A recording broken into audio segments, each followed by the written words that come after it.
खूनी मंडे के नए original horror show freaky Friday का पहला एपिसोड पोस्टमार्टम लाइव है स्पॉटिफाई पर। So follow the horror show by खूनी मंडे ओनली ऑन स्पॉटिफाई, क्योंकि ये सिर्फ वहीं मिलेगा। लिंक डिस्क्रिप्शन में। एक पॉपुलर फैशन इंस्टीट्यूट के फेस्ट की कल्चरल नाइट चल रही थी। कॉलेज स्टूडेंट्स को ड्रॉप पिकअप करने के लिए वहां ऑटो वालों का जाम लगा हुआ था। उन्हीं में से एक ऑटो रिक्शा ऋषि का भी था। किसी नॉर्मल दिन पर अपनी ऑटो लेकर वो रात 10 बजे तक घर लौट जाता था, लेकिन उस दिन उसे लौटे हुए रात के 1 बज चुके थे। ऋषि अपनी ऑटो लेकर उस कॉलेज से निकला तो रोड के ठीक सामने उसे एक बड़ा सा जंगल दिखा। उस जंगल का नाम था संजय वन और वो देखने में बहुत ही ज्यादा डरावना लग रहा था। ट्रैफिक से बचने के लिए ऋषि ने एक लेफ्ट कट लिया। उसने अनुमान लगाया कि वो लेफ्ट कट जरूर मेन रोड की तरफ ही जाता होगा। उस घने और डरावने जंगल के ठीक बगल में ऑटो चलाते हुए ऋषि को थोड़ा डर लग रहा था। अपना ध्यान जंगल से हटाने के लिए उसने अपने ऑटो में रेडियो ऑन कर दिया।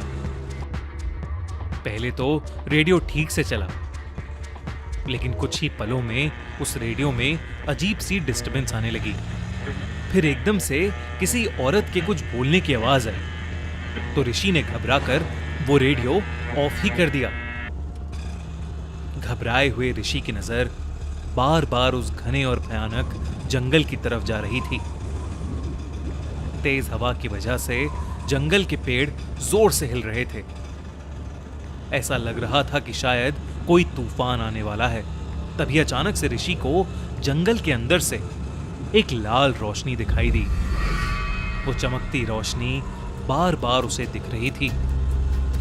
ऋषि को कुछ समझ नहीं आ रहा था।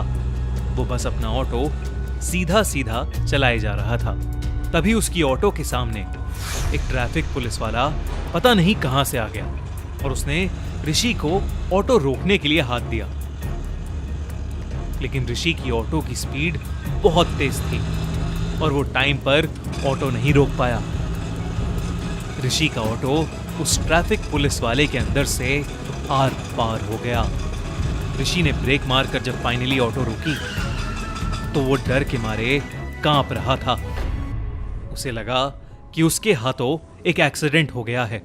किसी तरह जब उसने पीछे मुड़कर देखा तो सड़क पर दूर दूर तक कोई भी नहीं था। ऋषि ने ऑटो से उतरकर रोड पर ध्यान से देखा, पर फिर भी उसे वहां कोई दिखाई नहीं दिया। वो वहां से जल्दी निकलना चाहता था। वो अपने ऑटो में वापस बैठा और उसे स्टार्ट करते हुए उसकी नजर रियर व्यू मिरर पर पड़ गई। उसने जो देखा उसे देखकर वो सुन्न पड़ गया। वो ट्रैफिक पुलिस वाला उस ऑटो की पिछली सीट पर बैठा हुआ था। ऋषि उसे देखते ही जोर से चिल्लाया, पर उस पुलिस वाले ने अचानक ही उसका गला पकड़ लिया। अंधेरे में उस पुलिस वाले का चेहरा नहीं दिख पा रहा था, लेकिन ध्यान से देखने पर ऋषि को दिखा कि उस ट्रैफिक पुलिस वाले का गला आधा कटा हुआ था और चेहरे पर बड़ी बड़ी खरोंचें थीं। ऋषि डरकर जोर से चिल्ला पड़ा, लेकिन उस सुनसान सड़क पर दूर दूर तक कोई भी नहीं था। इसी बीच ऋषि को जंगल के अंदर फिर वही लाल लाइट दिखने लगी। संजय वन के ठीक सामने की दीवार बीच से टूटी हुई थी। अपना गला किसी तरह छुड़ाकर वो उसी दीवार के बीच से जंगल के अंदर घुस गया। बिना कुछ सोचे समझे वो बस भागता रहा।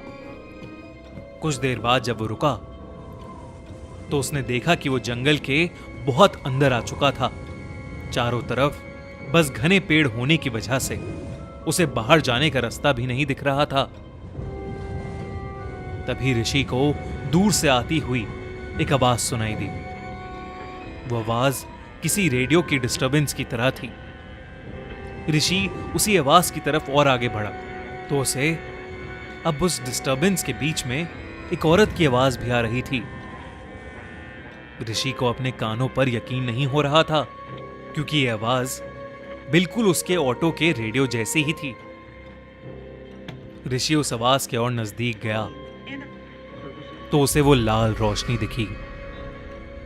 वो रोशनी एक औरत की आंख से आ रही थी। एक औरत जो अपने हाथों में एक पुराना सा रेडियो लिए पेड़ के ऊपर बैठी रो रही थी। ऋषि उसे देखकर बहुत ज्यादा डर गया। उसने सोचा कि वहां से चुपचाप चले जाना ही बेहतर है, लेकिन तभी उसका पैर जंगल की एक सूखी टहनी पर पड़ गया और टहनी टूटने की आवाज पूरे जंगल में गूंज उठी। उस आवाज को सुनते ही उस औरत की नजरें सीधा ऋषि पर पड़ी और उसका चेहरा देखकर ऋषि की रूह कांप गई। उसके चेहरे पर भी बहुत सारे कट्स लगे हुए थे और उसकी आंखें खून सी लाल चमक रही थीं। वो चीखती हुई सीधा उस पेड़ से नीचे कूद आई। ऋषि ये देखते ही वहां से उल्टे कदम भागने लगा और वो चुड़ैल भी उसके पीछे जानवर की तरह भाग रही थी। भागते भागते ऋषि को बाहर एक बिल्डिंग दिखाई दी। वो उसी की तरफ बस भागता रहा। करीबन 1.5-2 किलोमीटर भागने के बाद वो उस बिल्डिंग के नजदीक आ गया। वहां पर एक पुलिस स्टेशन था। हाफता हुआ ऋषि जब वहां पहुंचा तो वो ढंग से अपने साथ हुआ हादसा बता भी नहीं पा रहा था। जैसे तैसे करके ऋषि ने उन पुलिस वालों को अपने साथ हुआ हादसा बताया। लेकिन हैरानी की बात तो ये थी कि वो पुलिस वाले इस बात को सुनकर बिल्कुल भी हैरान नहीं हुए, बल्कि उन्होंने ऋषि से कहा कि वो खुशकिस्मत है जो जिंदा बच गया। उनमें से एक बूढ़े पुलिस वाले ने उसे बताया कि करीबन 10 साल पहले बाइक पर एक लड़का और एक लड़की एक पुलिस वाले से कुछ बदतमीजी करके बहुत तेज स्पीड में उसी रोड पर जा रहे थे। उनके पीछे वही पुलिस ऑफिसर पड़ गया। पीछा करते करते वो लोग संजय वन के पास पहुंच गए और जब उस लड़के ने बाइक रोकी तो पुलिस वाले ने उसे कड़ी सजा दिलवाने का वादा किया। उस लड़के ने शायद पी रखी थी और इसीलिए अपना होश गवाकर उसने पुलिस वाले की गर्दन पर अपनी बाइक की चाबी गड़ा दी। उस पुलिस वाले की गर्दन पर एक गहरा कट लग गया और उसकी गर्दन से बहुत सारा खून बहने लगा, जिसकी वजह से वो पुलिस वाला अधमरा सा हो गया। पुलिस वाले को ऐसी हालत में देख वो लड़का सिटपिटा गया और उस लड़की को छोड़कर वहां से अपनी बाइक पर भाग गया। उस लड़की के हाथ में सिर्फ उसका एक पुराना रेडियो था। उस रात उस लड़की का क्या हुआ ये कोई नहीं जानता, पर आज भी कहते हैं कि उस पुलिस वाले और लड़की की आत्मा उसी जगह पर भटकती रहती है। फिर ये सब सुनकर ऋषि के पैरों तले जमीन खिसक गई। उसने शुक्र मनाया कि वो बाल बाल बच गया और उसने तय किया कि वो अब कभी भी संजय वन के आसपास भी नहीं भटकेगा। गाइस, अब आपको हमारी हॉरर स्टोरीज के लिए एक हफ्ता वेट नहीं करना पड़ेगा, क्योंकि YouTube से 7 दिन पहले अब आप सुन सकते हैं हमारी horror stories only on our new Spotify podcast the horror show by खूनी मंडे। हमारे अगले हफ्ते की कहानी Begunkodar railway station Spotify पर ऑलरेडी लाइव है, तो डिस्क्रिप्शन में दी गई लिंक पर क्लिक करिए और जल्दी से उसे सुनिए। और हाँ, हमारा YouTube चैनल खूनी मंडे सब्सक्राइब करना मत भूलना।